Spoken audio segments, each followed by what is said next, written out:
네, 여러분 반갑습니다. 김종철입니다. 올 1월 달에 시장을 보면서 여러분들은 한 가지 느끼는 게 없을까 싶습니다. 작년 12월 달이나 아니면 연초돼서 상당히 많이 강세장을 예측했던 사람들이 많이 있습니다. 근데 항상 제가 이런 얘기합니다.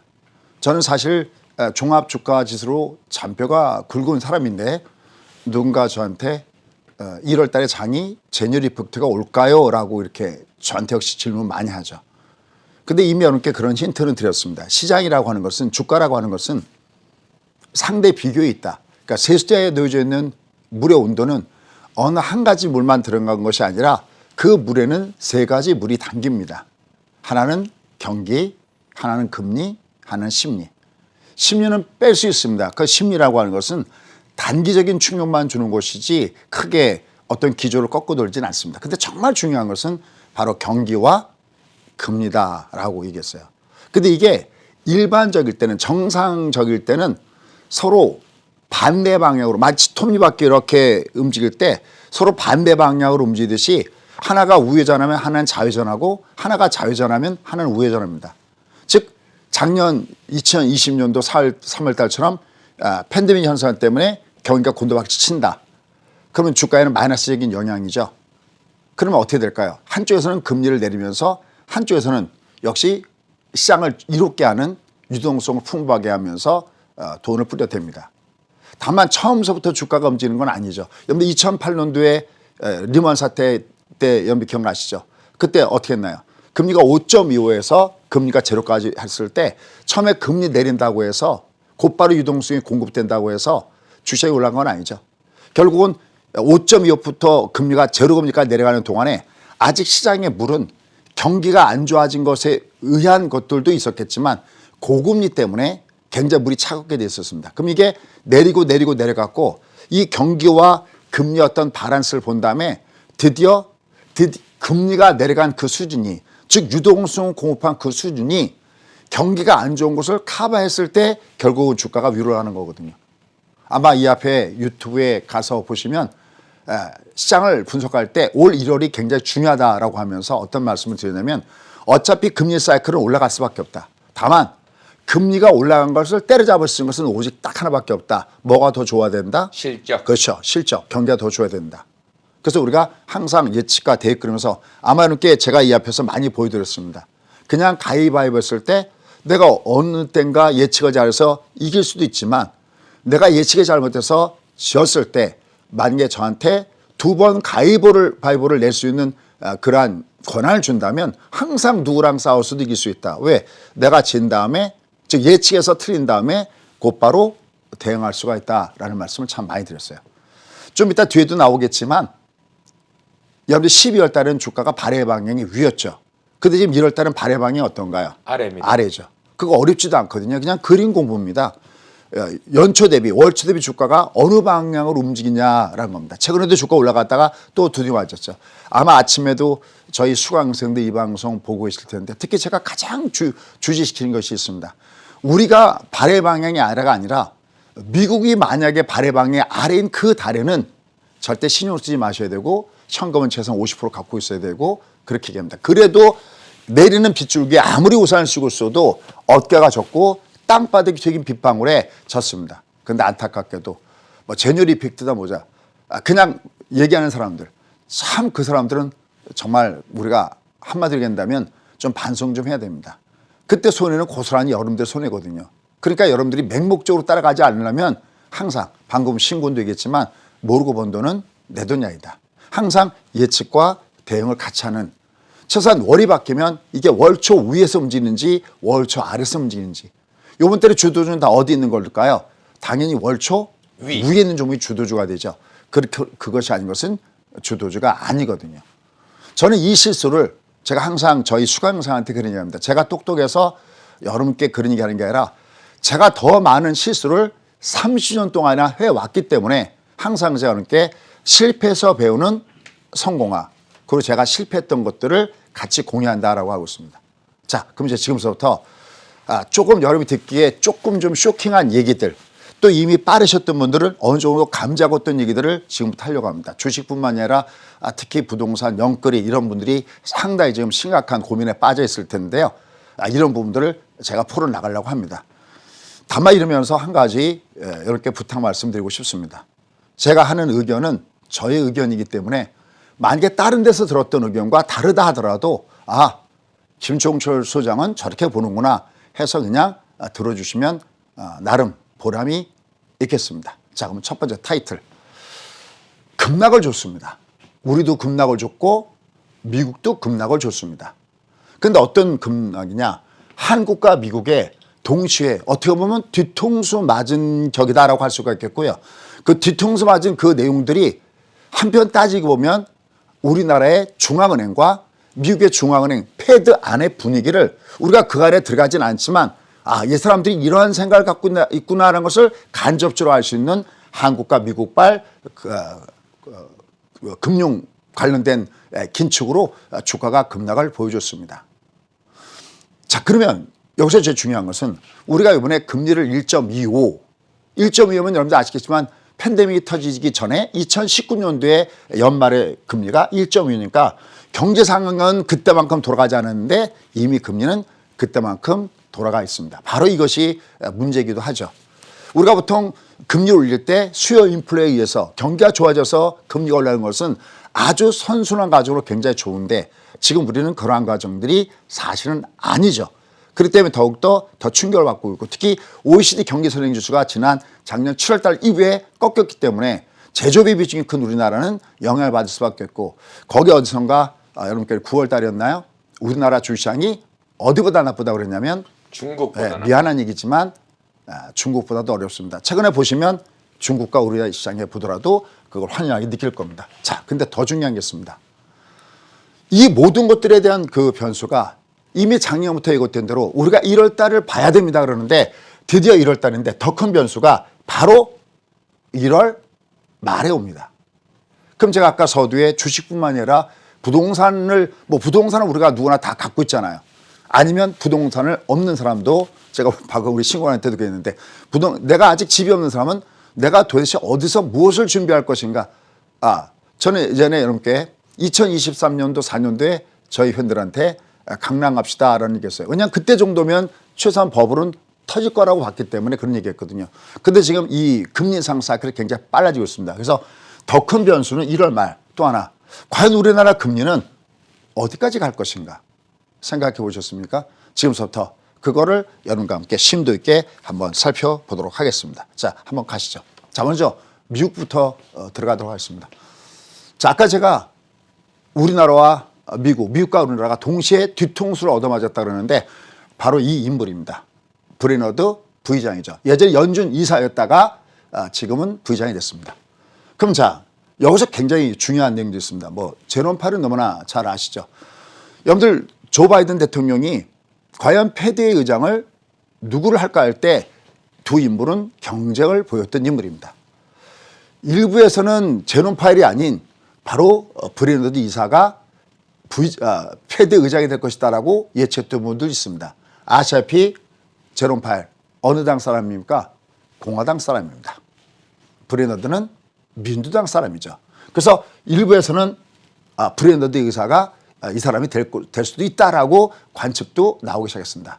그런데 결국은 누가 지명당했습니까? 바로 제롬 파웰이 지명당했습니다. 이때 월가에서는 왜 제롬 파웰을 지명했을까라고 여러 가지 의견들이 있었지만 그중에 한 의견을 여러분께 소개시켜드리고자 합니다. 이때 제롬 파웰이 임명한 것은 제가 여러분께 이런 얘기했죠. 제롬 파웰이 계속해서 비둘기의 목소리를 내고 있지만 이미 그는 공화당 정부 내에서 트럼프가 그렇게 압박을 줬어도 2018년도에 금리를 4번, 특히 2018년도 12월 달 만약에 금리 올리면 너 자를 수도 있어라고 하는데도 불구하고 금리 올린 매파적인 성향이 있기 때문에 연임이 되는 순간 이 사람은 비둘기에서 매 모습으로 바뀔 수 있다라고 했습니다. 그럼 조 바이든은 왜 이 대통령은 왜 제롬 파웰을 임명했을까요? 라는 겁니다. 여러분들 생각에 미국의 국민들이 아니면 우리도 마찬가지죠. 우리도 마찬가지로 대통령의 인기가 둘 중에 하나만 선택하라면 주가가 내려갔을 때 대통령의 인기가 없을까요? 아니면 인플레가 심해져서 물가가 높아졌을 때, 특히 미국 같은 경우는 기름값이 굉장히 중요하잖아요. 이게 자국 깨면 기름값이 올라갔을 때 대통령 인기가 없어질까요? 얘기할 필요도 전혀 없는 거죠. 여러분들이 주식하시니까 다른 사람 다 주식하는 것 같죠? 그렇지 않습니다. 가장 대통령의 인기와 연결된 것 중에 하나가 바로 뭐냐면 물가 문제입니다. 그러니까 조 바이든 대통령이 제롬 파웰을 임명할 때는 이 브레이너드의 이 의사는 비둘기에서도 비둘기, 정말 왕 비둘기로 얘기를 받았던 사람이기 때문에 뭔가 인플레이션 파이터가 돼서 현재 치솟고 있는 이 물가를 잡을 수 있는 그 인물은 브레이너드보다는 이 제롬 파웰이 그 역할을 할 수 없다고 해서 임명했습니다. 그런데 이번에 확 바뀌어 있습니다. 어떻게? 지금 둘 다 청맨을 거쳤습니다. 제롬 파웰은 청맨을 거칠 때 시장을 달랬습니다. 어떻게 달랬습니까? 우리는 뭐 예를 들어서 테이퍼링은 3월 달에 끝내고 그 위에 금리를 올릴 수 있어. 뭐 금리는 뭐 이제 기정사실화 돼 있으니까요. 근데 한편에서 뭐가 나오면 큐티가 나왔었죠. 금융긴축이죠. 금융긴축은 직접 돈을 빨아들인 효과에 비교한다면 금리 인상과는 비교가 되지 않는 어마어마한 파열을 갖고 있는데 이것 때문에 시장이 크게 발작 같은 거를 익히니까 어떻게 했습니까? 올 말에 연말 정도가 돼야 그래야 큐티를 할 수 있어라고 시장을 달랬습니다. 근데 오히려 믿었던 브레이너드는 뭐라고 했습니까? 이거 금리 너무 높아. 금리가 한 2%대 정도는 지금 저한테 내려와야 되고 그러기 위해서는 모든 조치를 다 할 수 있어라고 오히려 더 제롬 파웰보다 더 강공의 목소리를 냈습니다. 그래서 시장은 야 이거 아마 그런 느낌이 있을 거야. 야 저 여자가 나를 배신해? 아마 그런 생각도 있었을 겁니다. 근데 그렇게만 생각하지 마시고요. 그 안에 그 패드 안에 이 분위기를 대변해 주는 겁니다. 지금 여러분들 웬만한 연준 인사들 그다음에 지방은행 총재들 얘기하는 거 보면 전부 다 매 목소리죠. 근데 제롬 파웰에 대해서 이게 연준 내에서의 목소리가 문제가 아니라 우리가 보통 유지라고 하죠.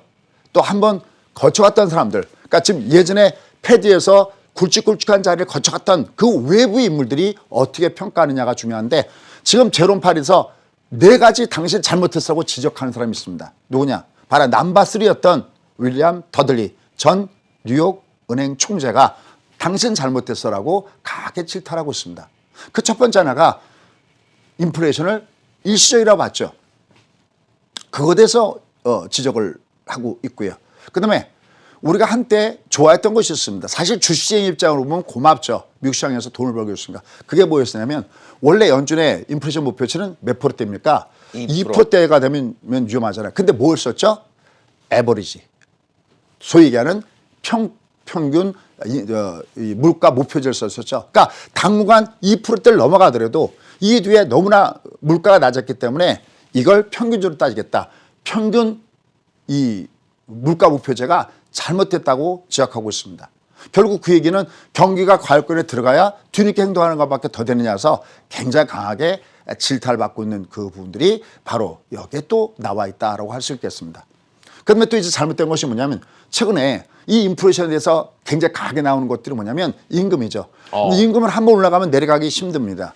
그래서 한번 올려줄 때 뭐 특별수당이나 뭘 줄 수 있지만 한번 올리면 다시 내려가 어렵기 때문에 굉장히 힘든데 최근에 미국 사람들 어떻게 하고 있죠?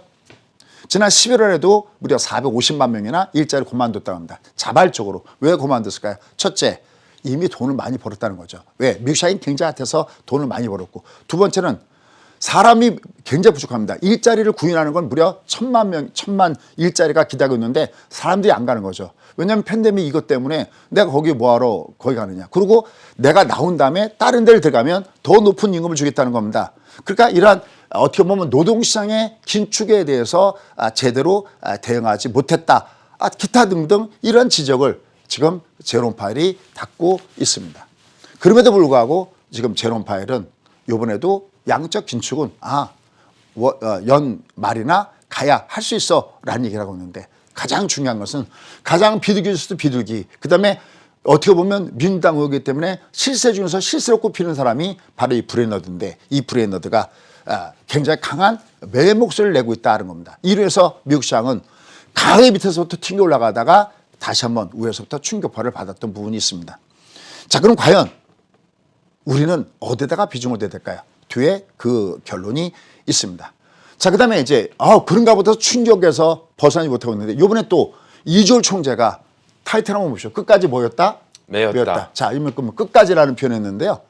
지금 이번에 1월 달에 지금 금리 올렸잖아요. 네. 그럼 끝까지. 그러면 이분 언제 끝납니까? 3월 말. 예, 3월 말에 끝납니다. 8년 동안의 임기를 끝내고 그만둡니다. 그런데 지금 이주열 총재의 그 내용들을 보면은 굉장히 뭐랄까요? 겁나는 의견들이 굉장히 많습니다. 금리를 지금 1.25로 가 있는데 1.5가 돼도 이 금리 정책으로 봤을 때는 완화적이다, 긴축이다? 완화로 봤습니다.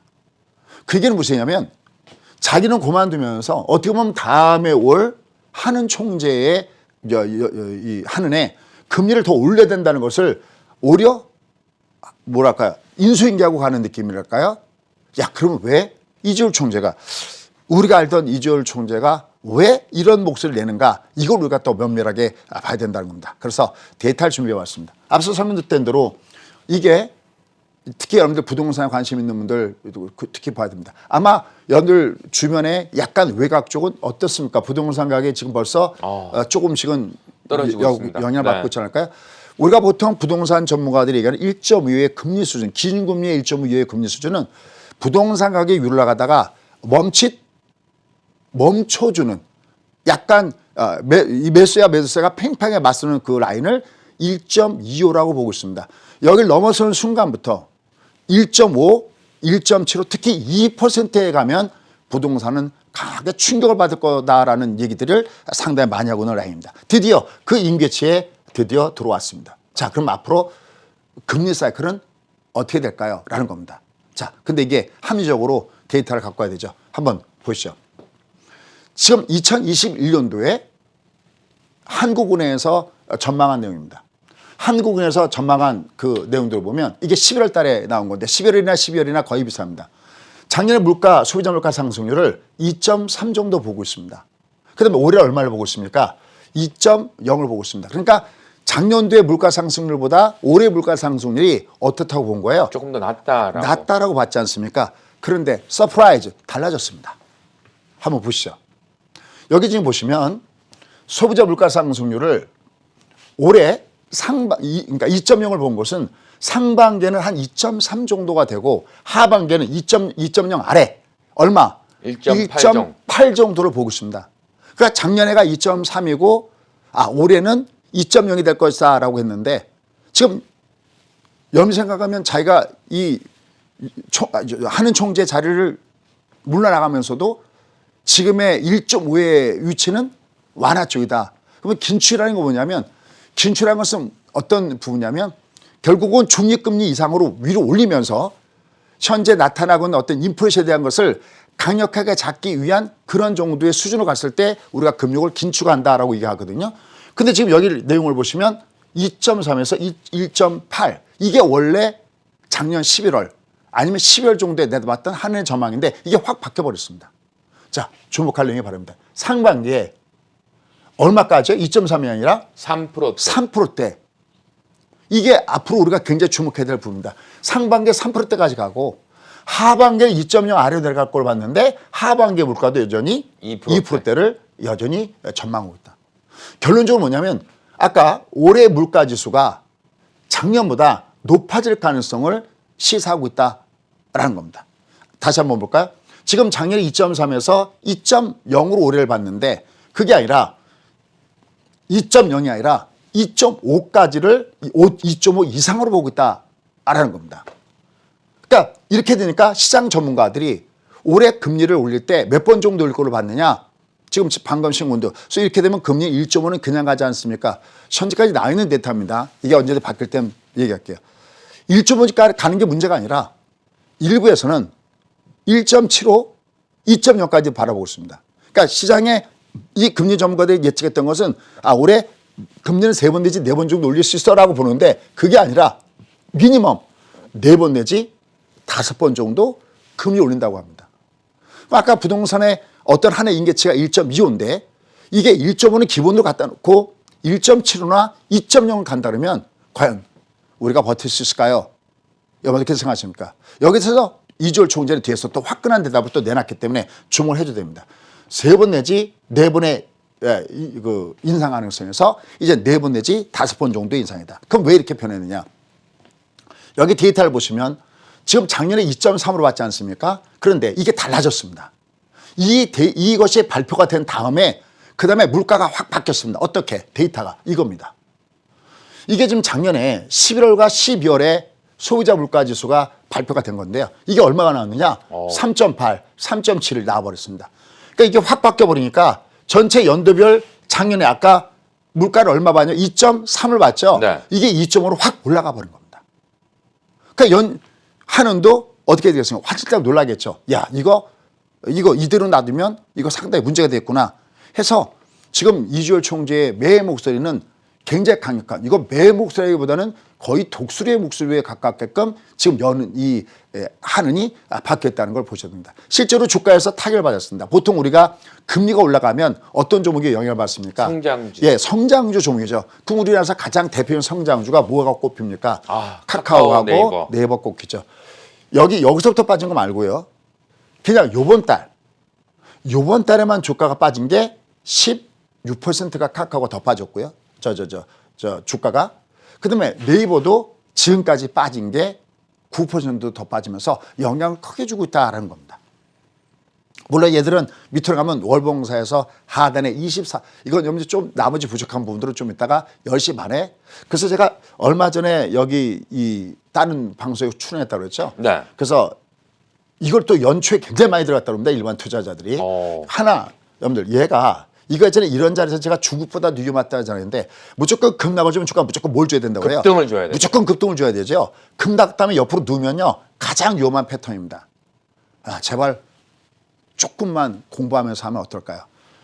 그래서 이게 올라갈 때마다 3분의 1씩 오히려 물량을 줄이는 것이 더 안전하다라는 말씀까지 드렸던 부분입니다. 자, 그럼 이제 우리는 두 개의 충격파를 받았습니다.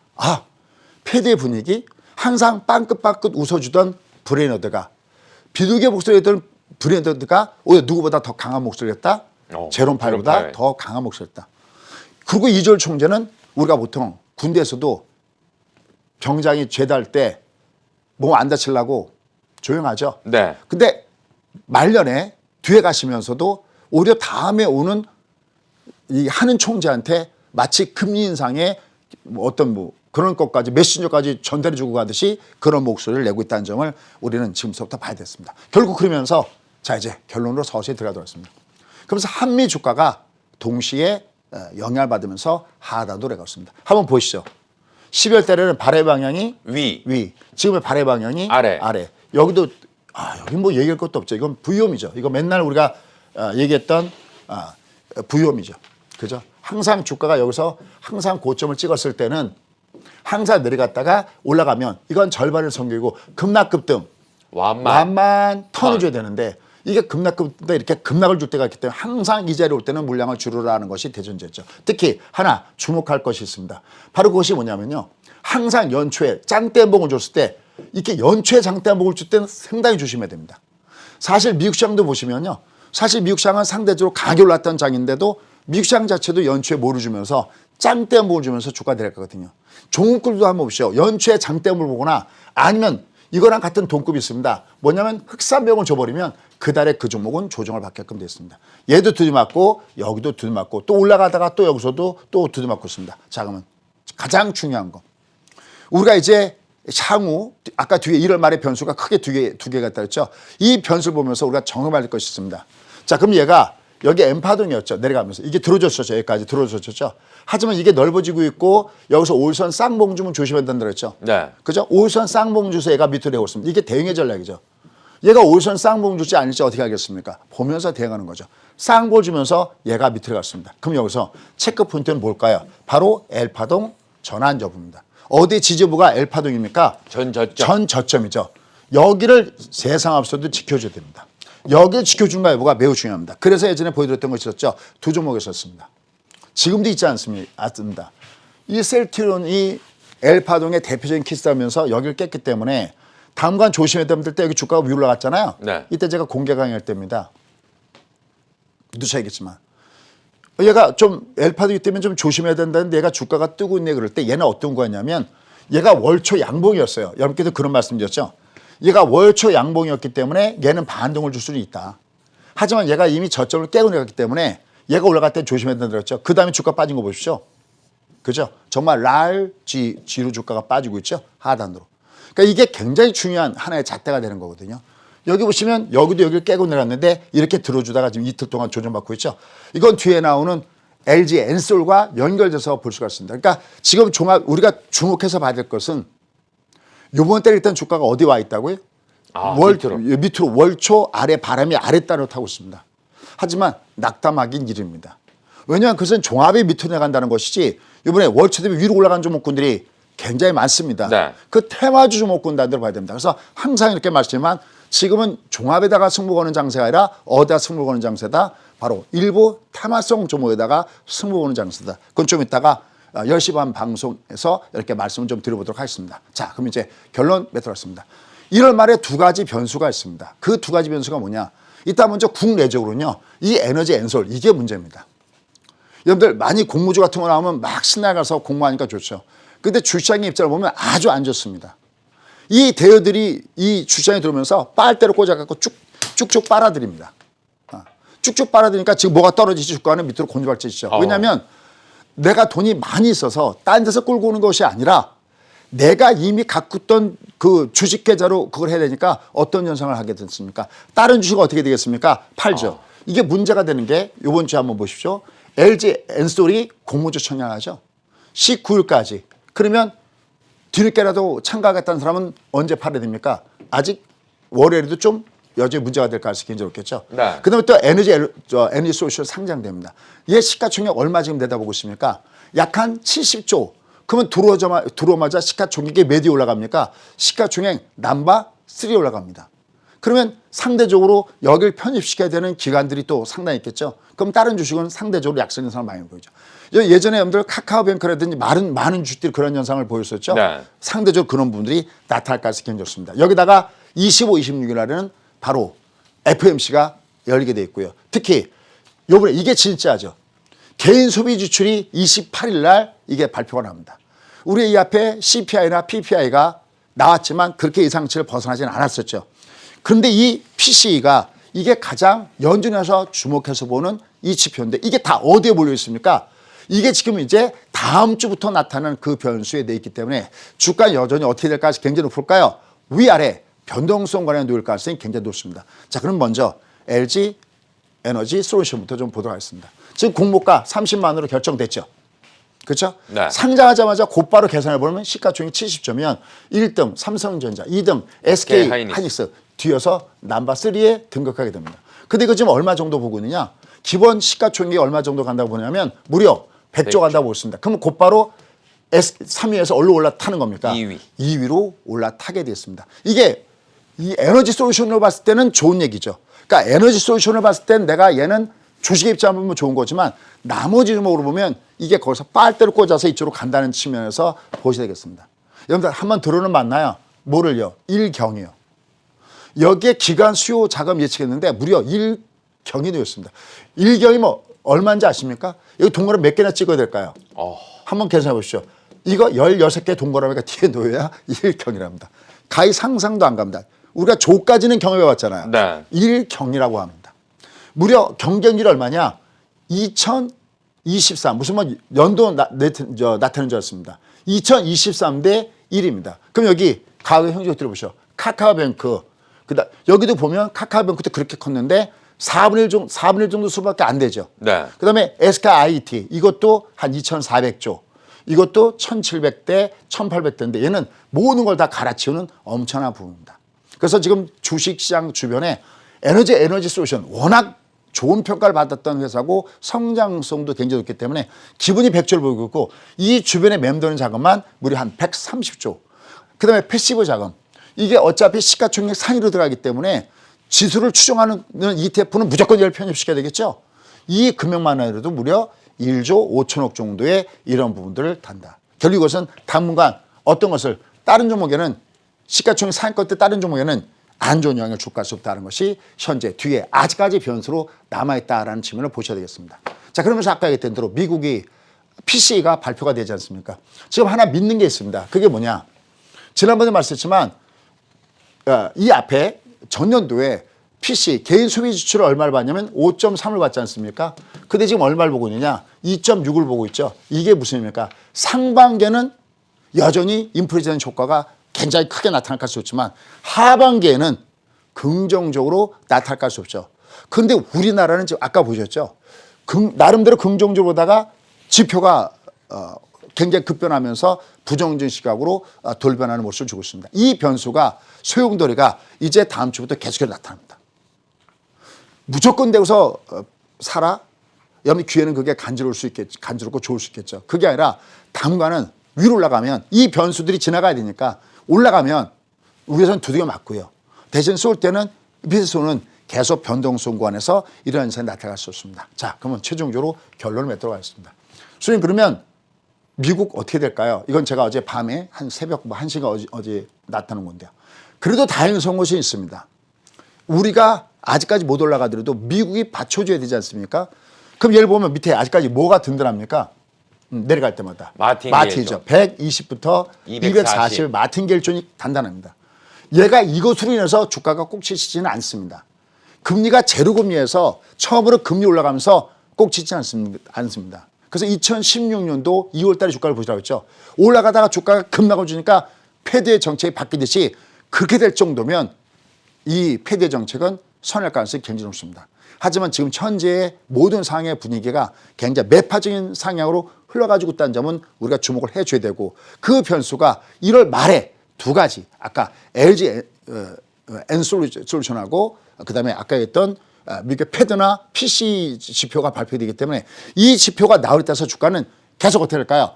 순간 올라갔다가 내려갔다. 오늘도 장주에 굉장히 변동이 심했었죠. 네. 이게 앞으로도 변동이 굉장히 심하게 나타날 가능성이 있습니다. 그래서 당분간 지수 쪽으로는 위아래 업다운 심한 변동성으로 접근하셔야 되겠고요. 이러한 가운데서 가장 주목할 것은 2020년도에는 바인홀딩, 작년에는 리미트, 올해는 주가 차별화 가는 놈만 갑니다. 어느 종목군단들이 지금 연초 대비 위에 올라가는지 그 테마성 점에다가 집중시켜야 여러분들 올해 2022년도에 그 남들보다 나은 성과를 올릴 수 있겠고요. 그건 연이어서 2편에서 10시 30분에 그런 테마성 종목을 같이 하도록 하겠습니다.